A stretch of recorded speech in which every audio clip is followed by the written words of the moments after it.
લાગી સોહમમાં મારી સુર તારે લાગી.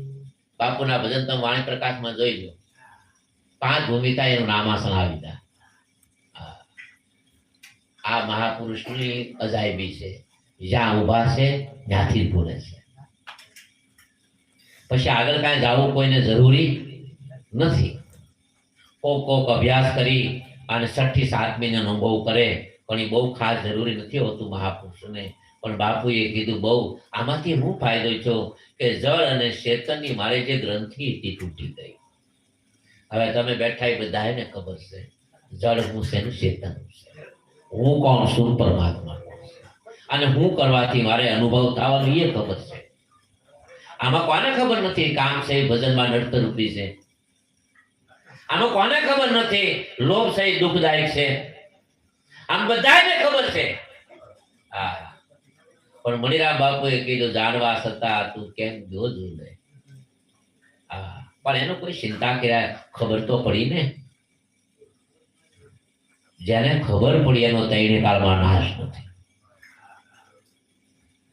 આ લોકમાં કે પરલોકમાં જેને ગુરુના વચન માથે નિષ્ઠા આવી ગઈ, જેને ગુરુના વચન માથે ભરોસો આવી ગયો, એને જ્યાં સુધી પ્રભુ પ્રાપ્તિ ન થાય ત્યાં સુધી તૈણે કાળમાં આનો નાશ નથી. એટલે કે છે મહાવાક્યનો મર્મ મોટો એને જાણે કોઈ મુનિ મહાન.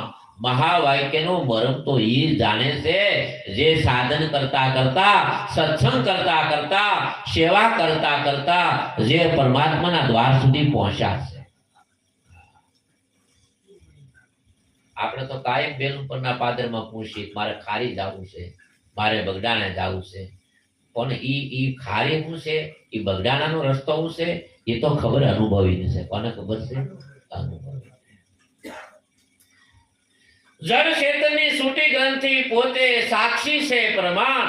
મહાવાક્યનો મર્મ મોટો જેને જાણે કોઈ મુનિ મહાન. જે ગુરુના મહાવાક્યથી જેને પરમ તત્વનો આત્મનો સાક્ષાત્કાર થયો તે જાણે છે, બીજા કોઈ જાણતા જેમ નથી. જેમ પતિવ્રતા નારી પતિના સુખને જાણે છે, કુમારિકા તૈણે કાળમાં પતિના સુખને નથી જાણતી, એમ અનુભવી પરમાત્માને જાણે છે, બીજું કોઈ પરમાત્મા. આપણે બધા લગ્નમાં ગીત તો ગાઈએ છીએ, પણ આ મુંબઈમાં અને સુરતમાં આવે ને કલાકારો ગાવા લગ્ન ગીત, એને કઈ ખબર ન હોય આ દરબારના લગ્ન છે કે આ વાણિયાના લગ્ન છે, આ વરાજો કેવો છે, એ તો એના જે ગીત આવે ગાયા કરે. એને કઈ લેવા ત્યાં પૂરો થઈ ગયો, લાવો મારું કઈ ચાલુ જાય. હવે તો મેં સાંભળ્યું મુંબઈમાં રોવાની દાડી આવે છે, માણસ મરે ને એના કલાકારો થઈ ગયા, ભરિષ્ઠાના કલાકારો. કોઈ મોટા માણસો મરે રોતા તો આવડે નહીં. પછી બાયુ ધોળા હાડલા પહેરી ઘેરે કાયમિક માટે એ ભરિષ્ઠા ગાવા આવે, અને આવડા બેઠા બેઠા પુરુષ સાંભળે.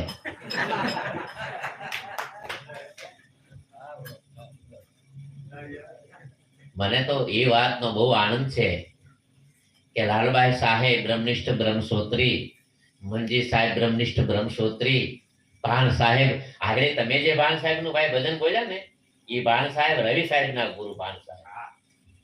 આ ભાણ સાહેબ છે એ અલગ વાત છે. આ થરપાકર અમદ તંડેજામાં પાકિસ્તાનમાં થઈ ગયા. આપણા સૌરાષ્ટ્રમાં 2 અનુભવી ભાણ સાહેબ છે, એક રવિ ભાણ અને એક હંસ ભાણ. આપણે જે છે ને એ ભાણ સાહેબ ની વાણી અલગ, આ ભાણ સાહેબ ની અલગ વાત છે. આ લગભગ જેટલા મોટા મોટા વક્તાઓ છે એ હેલી બોલે એટલે કે ભાણ સાહેબ ની હેલી, ભાણ સાહેબ ની હેલી. એલા હેલી ભાણ સાહેબ ની નથી, હેલી હંસ સાહેબ ની છે. આજ મોટા મોટા વક્તાઓને ખ્યાલ નથી આવતો. કહત કબીર સુનો ધર્મદાસા, આવું જ્યારે નામાસણ આવે ત્યારે આ ભજન કબીર સાહેબ નું નથી, આ ભજન ધર્મદાસ નું છે.